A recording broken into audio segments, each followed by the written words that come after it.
Oke, Assalamualaikum warahmatullahi wabarakatuh, teman-teman ya. Berjumpa lagi. Kalau kemarin kita sudah membahas bagaimana cara membuat ya adonan itu dengan versi menggunakan meja gitu kan. Walaupun kita mengambil dari cuplikan salah satu konten dari YouTube ya seperti itu. Dan pada saat ini kita akan membahas ya, ini tentang versi saya sendiri. Dan jadi ketika kami itu membuat adonan odading ini, coba kita putar ya dari video lama saya seperti itu.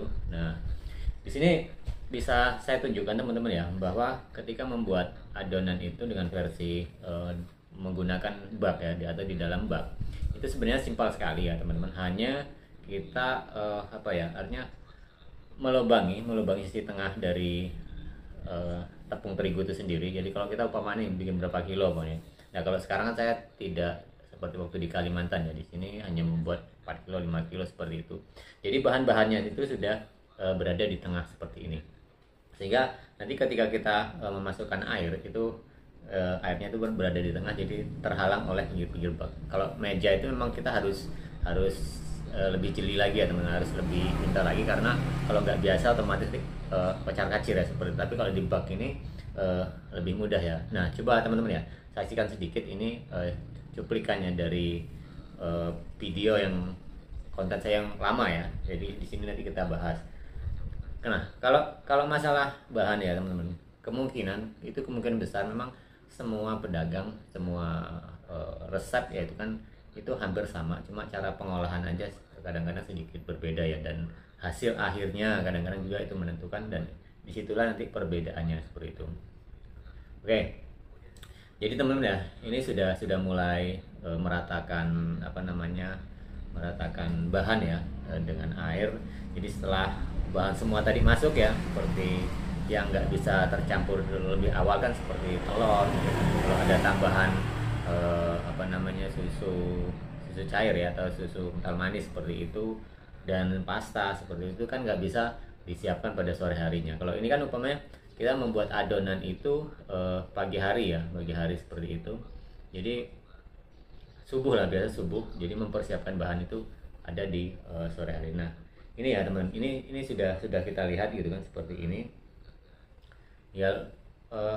Nah sebenarnya membuat bahan dengan cara seperti ini ya teman, itu cepat ya sebenarnya, tidak terlalu lama, apalagi kalau kita cuma membuat adonan itu di bawah sekitar 10 kilo lah, itu nggak terlalu lama karena hanya waktu tertentu. Nah kalau di video ini kan memang lebih singkat ya karena dipercepat ya, mungkin hanya sekitar 8 menit seperti itu. Tapi kalau realnya itu bisa mencapai antara 20 sampai setengah jam, tergantung banyak tidaknya atau kapasitas ya ketika kita membuat adonan tersebut seperti itu. Nah, oke, dengan cara seperti ini kan setelah adonan merata kemudian kita jadikan satu seperti itu, cepat teman ya.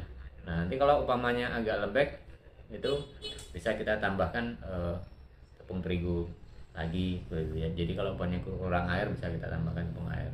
Nah itu nanti tergantung kebiasaan teman-teman semua. Yang pasti dalam setiap penggunaan bahan ya, penggunaan bahan, takaran bahan itu kan kita sudah punya feeling sendiri, sehingga ketika nanti itu sudah mulai kita membuat adonannya itu kita sudah nggak bingung ya. Artinya kalau oh ini ternyata bahan tepung terigunya gitu ya, lembekkan karena kebanyakan air, tambah tepung terigu seperti itu. Begitu juga kalau umpamanya apa namanya kurang air ya, kita tambahkan air.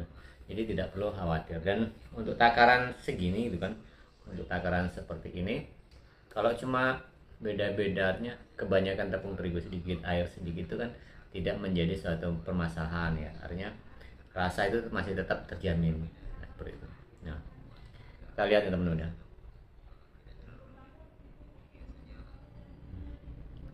Kita scroll ya, apa kita skip ya. Nah oke, jadi kita hanya melihat cara metodenya saja teman-teman ya. Metodenya ya memang itu kan, artinya ya tidak terlalu sulit lah bagi kita ya teman-teman. Nah kalau sudah kayak gini kan sudah terlihat ya teman, sudah terlihat adonan itu sudah mulai kalis ya, sudah mulai. Membedakannya antara adonan yang belum kalis dan yang sudah itu kan sudah mulai tidak terlalu lengket di tangan, itu salah satunya faktornya teman-teman ya. Kemudian kalau kita tekan itu dia sudah mulai sudah mulai kayak halus gitu, kayak mengkilat gitu, artinya itu kan adonan sudah mulai bisa dikatakan itu sudah jadi ya, jadi sudah jadi seperti itu. Nah, kita bedakan kalau dengan yang kemarin, versi kemarin teman-teman, ketika menggunakan meja ya, jadi kita membuat adonan itu di atas meja tentunya, tapi semua ya pilihan masing-masing ya. Teman-teman maunya nyaman membuat adonan itu menggunakan bak atau baskom seperti ini ya teman-teman, kemudian atau juga langsung dengan meja kan. Nah, kemudian versi lainnya kan membuat adonan itu menakarnya bisa air dulu kan, ada ya teman-teman yang membuat adonan itu air terlebih dahulu, kemudian bahan-bahan apanya ya, artinya bahan-bahan seperti mentega, gula itu dicairkan dulu seperti itu, kemudian nyusul bahan lain dan baru tepung terakhir, itu juga ada seperti itu saya lihat gitu kan. Jadi itu semua kembali kepada teman-teman semua ketika membuat adonan, jadi tidak perlu harus mengikuti kok harus sama dengan saya, kan tidak harus sama dengan pedagang lain, itu tidak. Yang penting dari teman-teman sendiri nyamannya seperti apa. Oke teman-teman, jadi sudah kita lihat cara praktisnya ya, cara praktisnya membuat adonan itu sebenarnya tidak terlalu rumit ya, tidak terlalu pokoknya simpel lah gitu teman-teman. Nah, sudah kita lihat jadi adonannya itu ternyata sudah jadi seperti ini, dan itu tidak memakan waktu yang lama sebenarnya seperti itu. Oke ya teman-teman, jadi itu sedikit kesimpulannya ya, seperti itu, sedikit kesimpulan ketika kita membuat adonan menggunakan baskom. Sekali lagi, kalau antara teman-teman udah terbiasa, itu akan mudah sekali membedakan adonan akan jadi atau tidak. Dan makanya ketika membuat adonan teman-teman ya, itu jangan sampai lupa ya bahan-bahan pokoknya, terutama ya tadi seperti kalau ini bukan bahan lain sudah ada, antara tepung terigu, kemudian gula ataupun mentega. Nah, satu yang paling vital itu adalah pengembangnya itu sendiri. Nah, pengembang tanpa adanya mentega itu biasanya tidak terjadi bagus. Pengembang pun itu sulit sekali ya, seperti itu. Begitu juga ya kalau mentega ada, pengembang nggak ada. Pengembang sama mentega itu sepertinya sangat-sangat berkaitan erat ya, sehingga adonan dikatakan jadi atau tidaknya dua bahan itu harus ada ya teman-teman, seperti itu.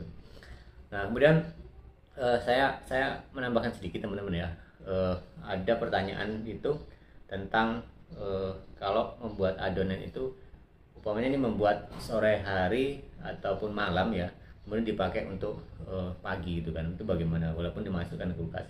Nah, sebenarnya kalau menggunakan pengembang ragi instan itu waktunya sangat terbatas sekali ya teman-teman, kecuali teman-teman menggunakan pengembang seperti soda kue atau baking soda ya, seperti itu dia memang agak lambat mengembang, tetapi di situ dia punya durasi waktu yang sangat lama seperti itu, karena dengan terlambatnya ngembang sehingga kita bisa menyimpannya, ataupun waktu kita akan jualan sore banyak, kita membuat adonannya itu pagi atau siangnya, nah itu masih kecegat, artinya masih bisa kita ngejarnya ya seperti apa. Tapi kalau teman-teman menggunakan ragi instan itu tergolong cepat ya, dan durasi untuk ketahanan juga otomatis tidak terlalu lama, sehingga kalau dengan ragi instan tidak bisa disimpan, harus pada saat membuat dalam hari itu gitu kan ya, kita harus habiskan di waktu-waktu itu juga, artinya dalam waktu tenggang yang tidak lama seperti itu. Oke teman-teman, jadi kita sudah lihat ya bagaimana kalau versi kita membuat adonan tadi dengan menggunakan baskom atau bak seperti itu. Oke, terima kasih, kita ke bahasan yang lainnya.